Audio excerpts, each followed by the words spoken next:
Magagawa nga ako ngayon ng pork embutido at isa nga ito sa ihahain namin para sa disperas ng Pasko. Inuna ko na nga tong gawin dahil pagka naman na-steam na to, pwede naman i-stock sa freezer. At pagka nga kakainin na, pwede naman iprito na lang. Namili nga ako dyan ng 2 kilong giniling na pork at sinahugan ko nga yun ng carrots, red bell pepper, tsaka green bell pepper, tsaka ng sibuyas. Ang mahal nga ng sibuyas ngayon, 190 na ang kilo. Kung mura ang sibuyas ngayon, mas marami akong mailalagay na panahog na sibuyas dito sa embutido at yun nga ang nagpapabango rin dito. Kaso, mahal nga ang sibuyas, kaya ilang peraso lang din yung nailagay ko dyan. At yan nga giniling na pork na binili ko ay hindi na hinuhugasan. Mas madali kasing masira ang karne pagka hinugasan mo pa. At yung binibilhan ko talaga ng karneng giniling na yan ay talagang naka-freezer, hindi nakatiwangwang sa palengke. Kaya sigurado ka rin malinis yung kanilang tinda. At pagkatapos kong masalin yung karne dyan sa planggana, isusunod ko na rin yung mga ginayat na gulay. At nilagyan ko nga rin pala yun ng isang ulo ng bawang para mas mabango. Naglagay din ako dyan ng pasas, kaso hindi ko nga nilahat yung pasas at hindi naman namin kinakain. At pagka nga kumakain kami ng embutido, pinipili namin yan at sinasantabi lang namin sa plato. At pagka nagagawa nga ako ng embutido, nilalagyan ko ng breadcrumbs na yan, yung pang tempura. Dati kasing ginagamit kong breadcrumbs, pagka nilalagay ko dyan sa pang embutido, yung sa may bakery,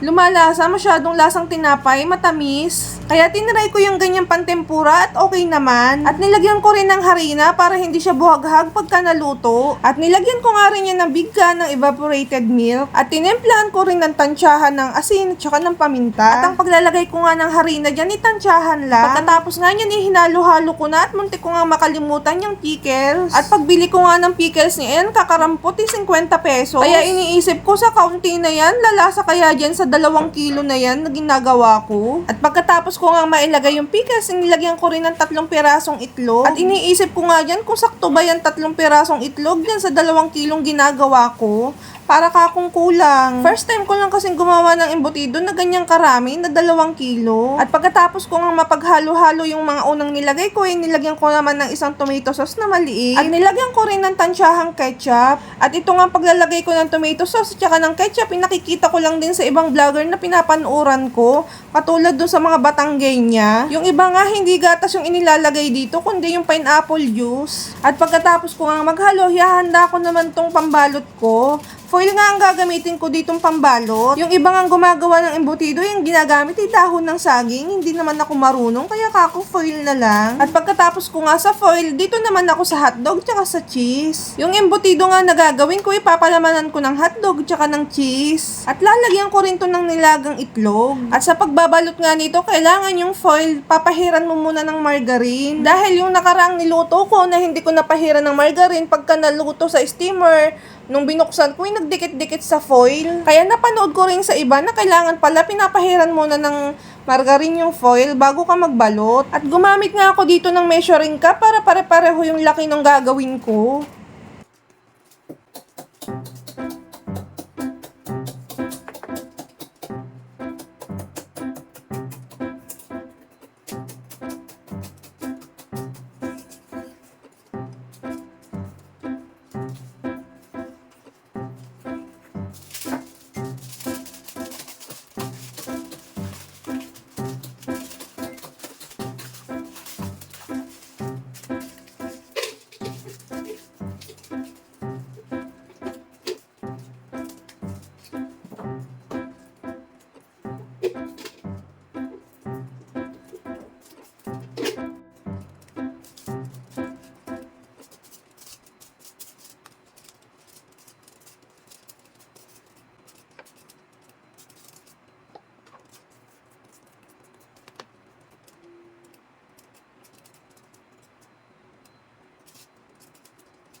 nakita nyo ba yan? Ayun yung mga nagawa ko. Marami rin, di ba? At yun nga mga ginawa ko ay matataba. At matagal ko nga yun isasalang sa steamer. Kaya dito ako nagluto sa labas. Sa uling ko nga iluluto to at 1 oras nga kasi. Sayang naman yung gasol. At wala nga akong steamer at nakatatlong salang nga ako dyan. At pagkatapos ko nga yan maluto, ipapalamigin ko yan at ilalagay ko sa freezer para tumagal. At ito nga ay ihahain namin sa disperas ng Pasko.